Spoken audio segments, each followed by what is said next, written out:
During my pregnancy, my heartless mother-in-law asked me to sign the $25 million luxury house papers over to her name. When I refused, she kicked me out of the house at 2 a.m. on a freezing night. She even pulled off my jersey saying, "Get out, you cheap woman." My husband only laughed at me, but the next day I gave them a. When I was pregnant, my mean mother-in-law kicked me out of the house and locked the door behind me. She demanded that I give ownership of my $25 million house to her son, my husband. She threatened me, saying that if I didn't agree, I should prepare for a divorce.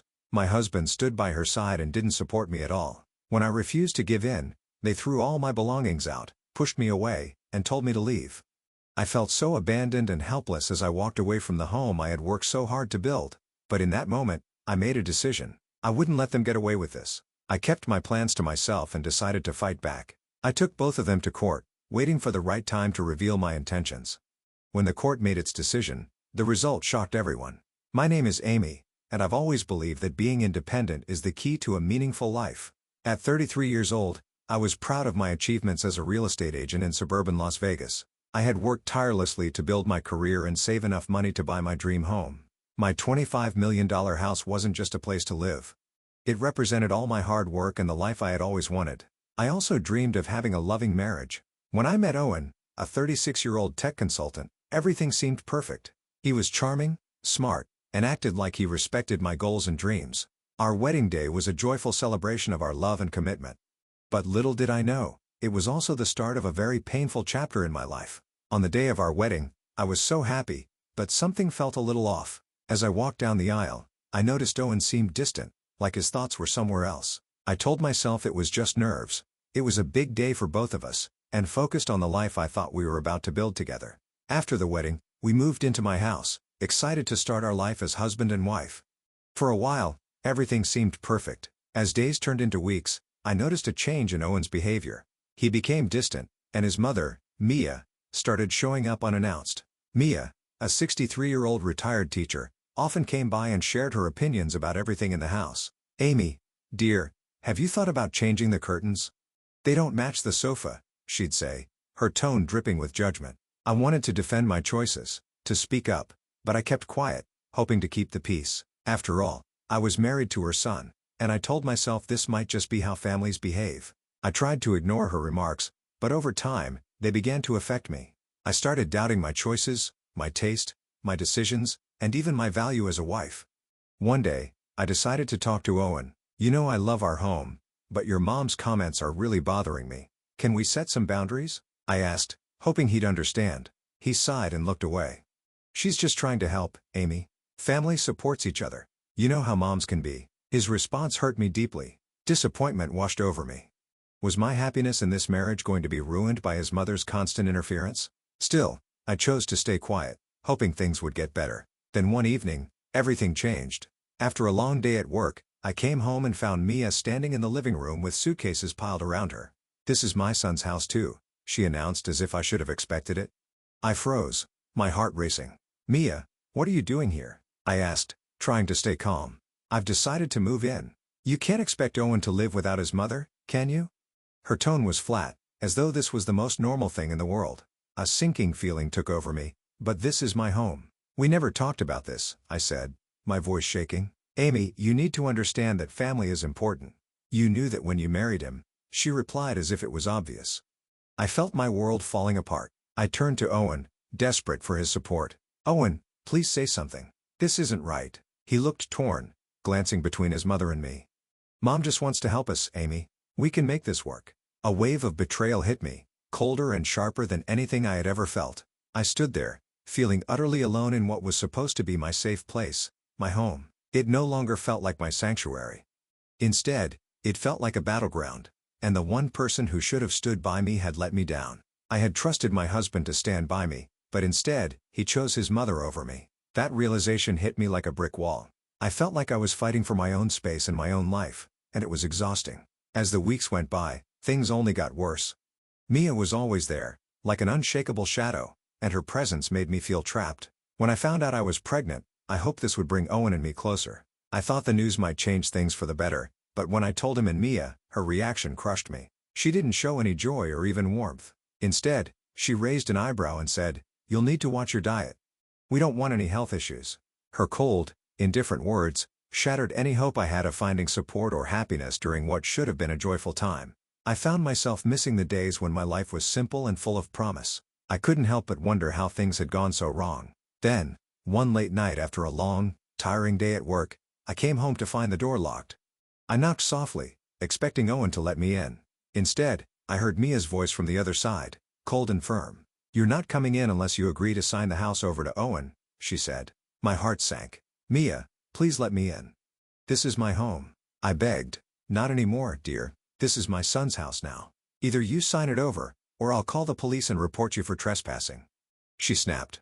Her words hit me like a slap in the face. I had worked so hard to build my independence, only to be locked out of my own home. Tears streamed down my face as I realized I had nowhere to go and no one to turn to. I felt like a stranger in the life I had built for myself. That night, I sat on the porch, the cold air chilling me to the bone. I felt completely betrayed, but as I sat there in despair, something inside me shifted. I realized I couldn't let them break me. I needed a plan, a way to take back control of my life. I decided to leave for a while to clear my head. The next day, I packed a bag and went to stay with my parents. I knew they would welcome me with open arms, and I needed their support more than ever. When I arrived, my mom hugged me tightly and said, "Amy, you can stay here as long as you need. We'll figure this out together." My parents' home brought me some comfort. My dad, a retired police officer, and my mom, a warm and caring homemaker, reminded me of what unconditional love felt like. Their support gave me strength, but I knew I had to face this situation and stand up for myself. Deep down, I felt a fire start to burn. It was time to fight back. I was tired of being treated like a victim. I wanted my life back, but I knew I couldn't do it alone. That's when I reached out to Jessica, a close friend from college who had become a successful lawyer. She had always been someone I could trust, and now I needed her help more than ever. When I told her everything, Jessica's response was firm and comforting. "Amy, this is unacceptable. You have every right to fight back. The first step is filing for divorce and taking back your life," she said with confidence. Her words gave me the strength I needed to hear. Hearing the words divorce made everything feel real. But what if Owen and Mia fight back? She's already shown how ruthless she can be. I admitted, letting my fear show. "Let him try," Jessica said without hesitation. "You have the law on your side. The emotional abuse and manipulation they've put you through can't be ignored. We'll build a strong case." Over the next few days, we worked together to make a solid plan. Jessica guided me on how to gather evidence of the abuse I had endured. I started collecting everything: text messages, voicemails, and even the threats I'd received. I kept a detailed journal, writing down every moment that made me feel small every time they tried to control or belittle me. One evening, as I was adding to my journal, a specific memory came rushing back, something that had pushed me to the edge. It was a few weeks before I moved out. I had come home after a long, exhausting day, excited to share my pregnancy news with Owen. Instead, I walked into the kitchen and found Mia sitting at the table, going through my personal files. Shocked, I asked, "Mia, what are you doing?" She looked up, completely unfazed. "Just checking your finances. You're going to be a mother, so it's important to be prepared," she said as if invading my privacy was perfectly normal. "Mia, that's not your place. You have no right to go through my things," I said, my voice trembling with anger. But she only shrugged, her face cold and emotionless, and continued rifling through my papers as if my protest meant nothing. That memory reminded me why I needed to fight. It wasn't just about standing up to them, it was about reclaiming my freedom and self-respect. That moment made me truly understand how much control Mia had and how little she respected my privacy or my rights. With Jessica's help, I knew I was building a strong case, and I was ready to stand up for myself, no matter how hard or painful it might be. This was my life, and I was done letting anyone take it from me. I had protested that day, feeling my anger rise. "This is my business, Mia. You have no right to meddle in our finances," I said firmly, even though my voice was shaking. She gave me a cold smile and said, "Your husband's finances are my concern too, Amy. If he struggles, we all struggle. We wouldn't want that, would we?" Her words felt like a slap, and in that moment, I felt completely powerless. But thinking back on that interaction now, my determination only grew stronger. I wasn't going to let her or Owen control my life anymore. I was done being treated as if I didn't matter in my own home. As I continued planning my next steps, I realized I wasn't alone. Jessica, my friend and lawyer, was a steady source of support. My parents, too, were my emotional anchors. Their love and encouragement reminded me of my strength and gave me the courage I needed to fight for myself.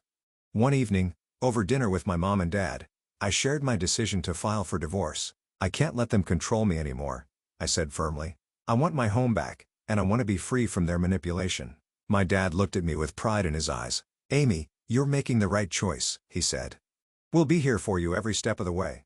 The next day, with my heart racing, I went to Jessica's office to start the divorce process. As I signed the papers, I felt a mix of fear and empowerment.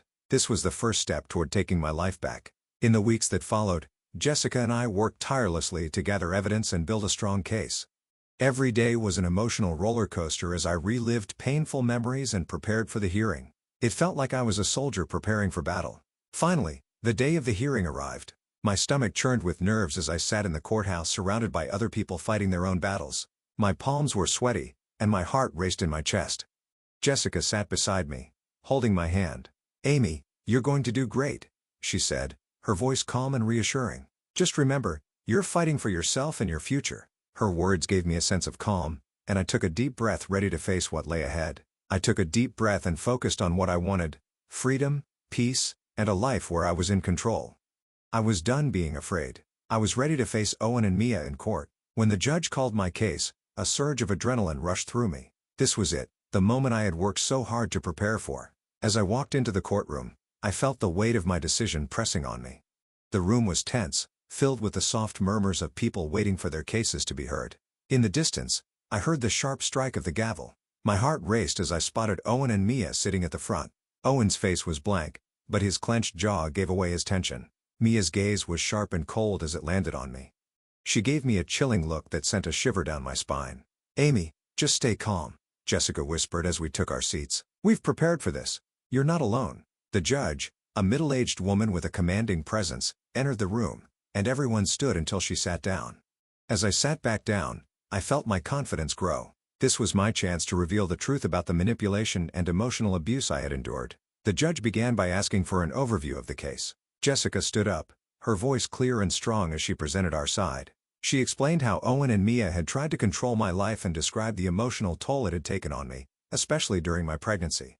She made it clear this case was about my right to live freely and without fear in my own home.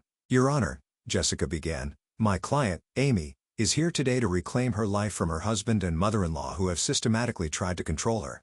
We have evidence of emotional abuse and coercion, particularly during her pregnancy and regarding the ownership of her home. We believe this requires immediate action. I glanced at Owen. His face was still emotionless, but his fingers gripped the edge of the table tightly. Mia, on the other hand, looked relaxed.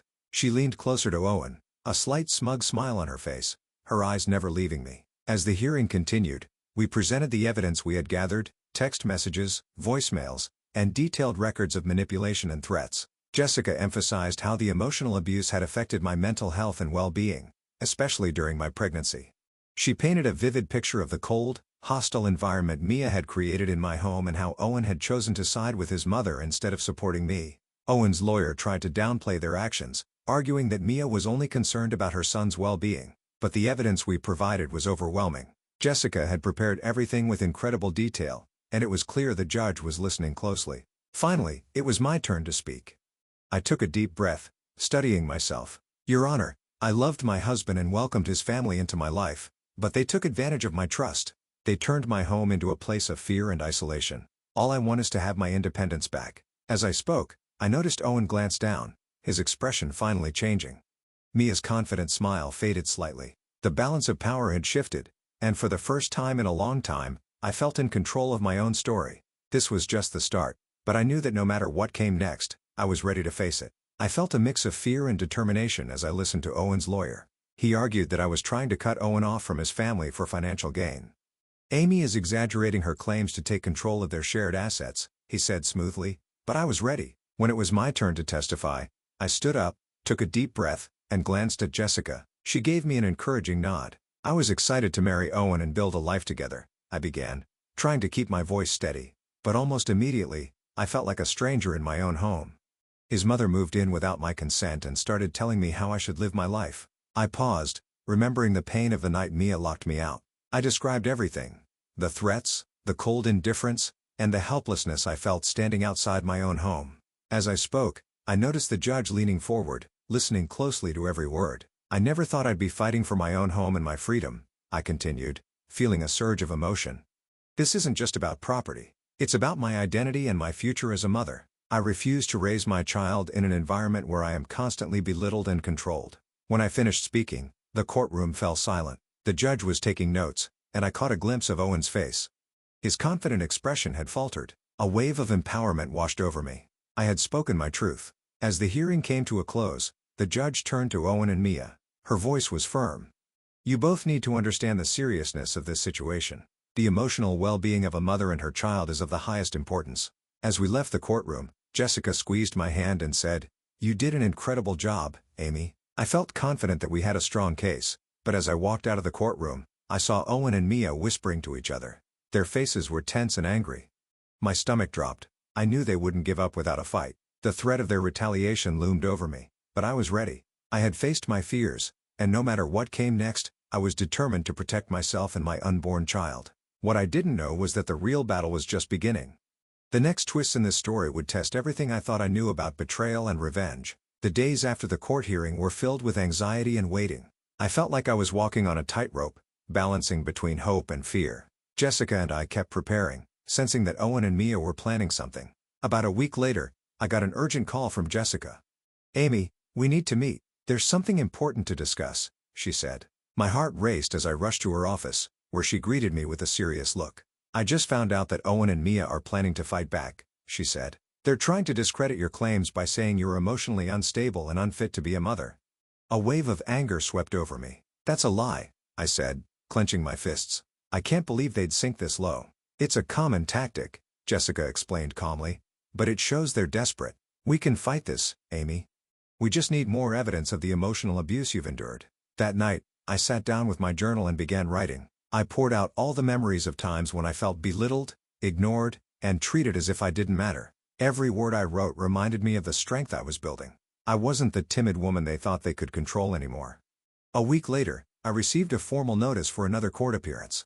My anxiety returned, but this time I was determined. I wouldn't just defend myself. I would stand tall and fight for my future and my child's well-being. When the day arrived, I entered the courtroom with a mix of fear and determination, just like before. Owen and Mia were already seated, their faces hard and unyielding. This time, though, I was ready to face them head-on. The tension in the room was heavy, but I was ready to face it. Jessica presented our case again, focusing on how Owen and Mia's actions had taken an emotional toll on me, especially during my pregnancy. We showed the judge text messages from Mia, full of subtle insults and controlling remarks. I watched as the judge carefully reviewed the evidence, her brow furrowing in concentration. Then it was my turn to speak. I took a deep breath and looked at the judge. "Your Honor, I'm not here to destroy a family," I said, keeping my voice steady. "I'm here to reclaim my life and ensure a safe environment for my child. I can't let my mother-in-law control my life anymore." As I spoke, I felt the quiet support of my parents sitting in the back of the courtroom. Their presence was like a protective shield, giving me strength. With them behind me, I shared some of the most painful moments I had endured. I talked about how trapped and powerless I had felt under Owen and Mia's control. Each word I spoke felt like a weight lifting off my shoulders, and I could see the judge listening intently, her expression softening as she took in my story. Owen's lawyer tried to push back, painting me as irrational and emotionally unstable, but Jessica didn't let up. She countered every point, using the evidence of Mia's manipulation and constant belittling to prove our case. By the end of the hearing, I felt an overwhelming sense of relief. I had stood up for myself, shared the truth about what I had endured, and refused to stay silent any longer.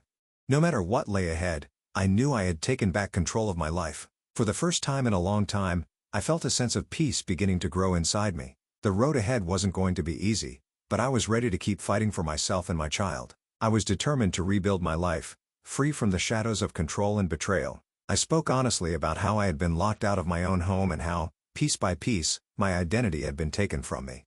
The atmosphere in the courtroom shifted as the judge absorbed my words. Her expression changed with each detail I shared, and I could see her taking my story seriously. When it was Owen's turn to speak, he struggled. His arguments were clumsy, and he seemed shaken, far less confident than before. Mia, on the other hand, remained stubborn, trying to control the narrative.